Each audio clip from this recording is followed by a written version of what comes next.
అమ్మ అప్పులు కట్టాలి, పైసలేమో లేవు, అప్పులలో ఒకటే వస్తారు. ఏం చేయాలి? అరే సిటీలో మా అక్క ఉంది కదా, అక్కకు ఫోన్ చేసి అడుగుదా.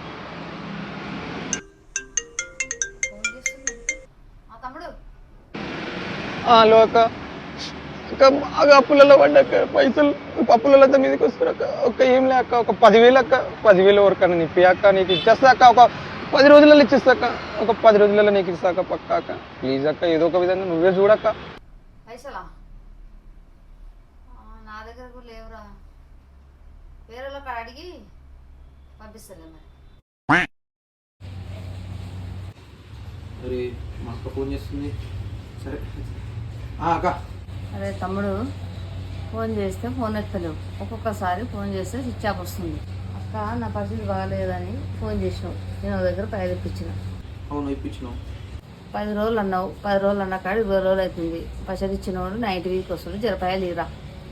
ఇవన్నీ కాదక్క, నువ్వు ఏంది ఇది? నేను ఇస్తా, నేను ఏమన్నా దింకపోతున్నా? నేను నీ ఊళ్ళనేగా ఉండేది, నీ తమ్ముడినే కదా. ఇప్పించినావు, ఓకే ఇస్తా, ఇంకొక 20 రోజులు ఆగమను.